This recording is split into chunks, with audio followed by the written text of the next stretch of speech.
এখন খবর হলো বহিষ্কারের পথে হাঁটছে না আওয়ামী লীগ। প্রথম দিকে একটু বেশ তাদের হাক ডাকছিল, কিন্তু ক্রমেই সেটা কমে গেছে। বাস্তবে বুঝতে পারছে যে আসলে এখানে নাড়াচাড়া করলে তাদের এমপি মন্ত্রীরা কথা শুনবে না, তো যেটা ইমপ্লিমেন্ট করতে পারবে না সেটা এখন আর তারা এটি নিয়ে আর খুব একটা উচ্চবাচ্য করছে না। তারপরও যেহেতু তারা প্রথমে ঘোষণা দিয়েছে যে নিকটজন বা পরিবারের সদস্যরা দাঁড়াতে পারবে না, সে কারণে তারা বলছে যে সময় মতো ব্যবস্থা নেওয়া হবে। তো এরা বুঝে গেছে যে আসলে সময় মতো কী ব্যবস্থা নেবে, কারণ আওয়ামী লীগের তো নিয়ন্ত্রণ করছে, তার নিয়ন্ত্রণ একটা কর্তৃত্ব গড়ে উঠেছে এলাকা এলাকায়। সেটা যদি ভাঙতে যায় তাহলে তার আওয়ামী লীগ থাকে না। আওয়ামী লীগ মানেই হচ্ছে ক্ষমতার চর্চা করবে এবং সেখানে এক একটা গোষ্ঠীর হাতে নিয়ন্ত্রণ আছে। এখন তার বিপরীতে কি করতে পারে? কিছুই করার নেই। তো অনেকটা হাল ছেড়ে দিচ্ছে। তো কালের কণ্ঠ সেই নিউজই করেছে যে বহিষ্কারের পথে হাঁটছে না আওয়ামী লীগ। এ খবরে বলা হচ্ছে আসন্ন উপজেলা পরিষদ নির্বাচনে দলীয় প্রার্থী দেয়নি ক্ষমতাসীন দল আওয়ামী লীগ। এমনকি কোনো প্রার্থীর ব্যালটে প্রতীক হিসেবে নৌকাও ব্যবহৃত হচ্ছে না। দলের কেন্দ্র থেকে প্রার্থী না হওয়া নিয়ে এক ধরনের বিধিনিষেধ জুড়ে দিলেও সামগ্রিক বাস্তবতায় সেটিও বড় ভূমিকা রাখছে না।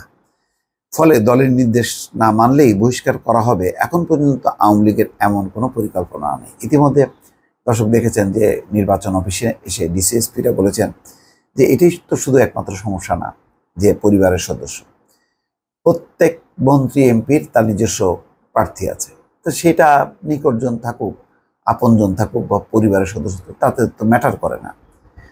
তার মানে মূল কথাটা হলো প্রভাব বিস্তার করা। আর দল হয়তো চাচ্ছে যে মানে সব মানে চেয়ারম্যান, মেয়র, তারপরে এমপি, মন্ত্রী সব যাতে একই পরিবারে না। কিন্তু প্রশাসন চাইছে যে একটা প্রভাবমুক্ত নির্বাচন হোক, তাহলে একটা মানুষ ভোট দিতে পারবে। তা নাহলে তো যে অবস্থা তৈরি হচ্ছে বিভিন্ন জায়গায় জায়গায়, তাতে আর কেউ ভোটের মুখ দেখতে হবে না, মানুষের দরকারও হবে না। ওরকম পরিস্থিতিও বেশ কিছু এলাকায় গড়ে উঠেছে। আচ্ছা, সরকারে থাকা আওয়ামী লীগ চাইছে জেলা পরিষদ নির্বাচন থেকে যেন মন্ত্রী, এমপির আত্মীয়রা, নিকটাত্মীয়রা দূরে সরে যান, কিন্তু এমন প্রার্থীর সংখ্যা খুবই কম। সারা দেশে 475টি উপজেলায় মোট ভোট অনুষ্ঠিত হবে। এর মধ্যে সব মিলিয়ে আত্মীয় প্রার্থী সর্বোচ্চ 50 জন হতে পারে। প্রথম ধাপের নির্বাচনে 148টি উপজেলায় মন্ত্রী এমপিদের 14 জন প্রার্থী পাওয়া গেছে। সামগ্রিক বিবেচনায় অল্প আত্মীয় প্রার্থীর কারণে গোটা নির্বাচন প্রক্রিয়া প্রভাবিত হওয়ার সুযোগ নেই। কিন্তু মূল সমস্যা অনুগত প্রার্থীদের নিয়ে। প্রায় প্রতিটি উপজেলায় স্থানীয় এমপিদের রাজনৈতিক অনুসারী ও অনুগত প্রার্থী ভোট করছে। এটাই হচ্ছে ডিসিএসপিরা কিন্তু এটাই বলেছেন যে আত্মীয় স্বজনের চেয়ে প্রত্যেকেরই যে নিজস্ব একটা ক্যান্ডিডেট আছে, তার ফলেই একটা প্রভাব বিস্তারের সম্ভাবনা আছে। সেখানে স্থানীয় এমপি প্রত্যক্ষ বা পরোক্ষ প্রভাব থাকাটা স্বাভাবিক। এতে করে নির্বাচন প্রভাবিত হওয়ার আশঙ্কা আরও বেড়ে যাচ্ছে। যদিও সরকার চাইছে ভোট প্রভাবমুক্ত হোক, এ কারণে আত্মীয় প্রার্থীদের প্রার্থিতা প্রত্যাহার করে নিতে দলের কেন্দ্র থেকে মৌখিকভাবে নির্দেশ দেওয়া হয়েছে, কিন্তু অনুগত প্রার্থীদের উপর থেকে সমর্থন সরিয়ে নেওয়ার মতো সরাসরি নির্দেশ দেওয়ার মতো কোনো সুযোগও নেই। আবার এ পর্যন্ত বেশিরভাগ আত্মীয় প্রার্থী ভোট থেকে সরছেনও না। তার মানে হচ্ছে একদিকে আত্মীয় প্রার্থীও আছে, অনুগত প্রার্থীও আছে।